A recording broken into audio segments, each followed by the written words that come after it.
नमस्कार। आपण सकाळू उठी गाड़ी धरी बाहरुछंती, पेट्रोल पंप को जाउछंती, लिटर पिछा 100 टंका रु अधिक टंका दे पेट्रोल पकाउछंती। किंतु एबे अनेक गाड़ी मालिकंक मनरे गुटिए प्रश्न उठुची, आमे जो E20 पेट्रोल व्यवहार करछु ता हम गाड़ी पाई संपूर्ण सुरक्षित की?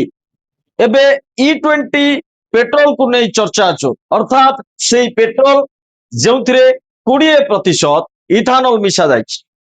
गत किछि दिन हेला सोशल मीडिया, ऑटोमोबाइल फोरम और विभिन्न गणमाध्यम रे अनेक गाड़ी मालिक अभियोग करछंती जे E20 पेट्रोल व्यवहार करबा परे सेमानक गाड़ीर माइलेज कमिछि, कार्य दक्षता बा परफॉर्मेंस रे परिवर्तन आसीछि एवं केतेक क्षेत्र रे इंजिन संबंधी समस्या मध्य देखा जाइछि। अन्यपटे सरकार एवं अनेक प्रमुख ऑटोमोबाइल कंपनी कहउछंती जे वैज्ञानिक परीक्षा अनुसार E20 पेट्रोल संपूर्ण सुरक्षित एवं यह द्वारा इंजिन व्यापक भावे क्षतिग्रस्त हेउथबार कोनोसी प्रमाण मिली नाही। हाँ, इथानल रो शक्ति मूल्य बा एनर्जी वैल्यू सामान्य कम थिबारु माइलेज टिके कमी पारे बोली विशेषज्ञ माने स्वीकार करछन। तबे प्रश्न होची जदि सब किछि सुरक्षित ताहले देशर विभिन्न स्थानरु एते अभियोग काई आछि? आउ जदि ए अभियोग गुड़िक केवल व्यक्तिगत अनुभव तेबे सेथिपाई एक स्पष्ट वैज्ञानिक व्याख्या जनसाधारण को कहीं दिया जाऊना।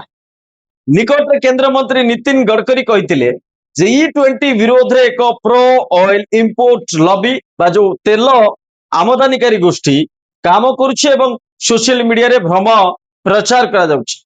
किंतु ए दाबी समर्थन रे क्यों संस्था किंबा क्यों गोष्ठी एथिरे संपृक्त से ने सार्वजनीन भावे कोनोसी विस्तृत प्रमाण दिया जाए ना।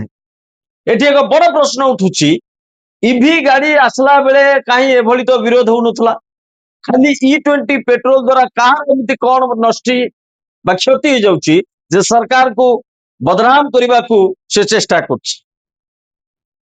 एबे आसंतु यार वैज्ञानिक दिग को देखिबा।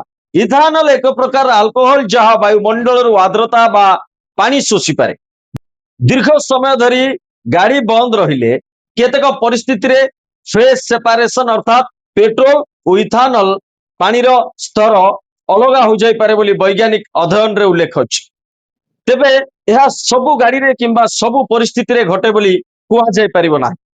सेपरि 2023 एप्रिल पूर्व तैयारी होइतिबा अनेक यान केवल E10 बा 10% इथानल मानक को ध्यान रखी निर्माण करा जाइतला। तेणु पुराना गाड़ी मालिकंक मनरे स्वाभाविक भावे आशंका रही। अन्यपटे नुआ गाड़ी निर्माता कंपनी माने दाबी करछंती जे सेमानक जांच अनुसार नुआ यान गुड़िक E20 व्यवहार पाई संपूर्ण प्रस्तुत।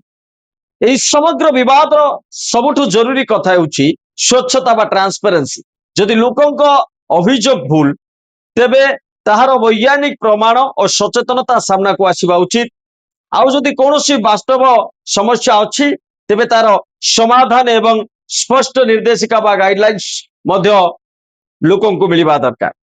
कारण प्रश्न केवल E20 पेट्रोल रो नुहे, प्रश्न होउची देशर लक्ष लक्ष गाड़ी चालक और उपभोक्ता विश्वास।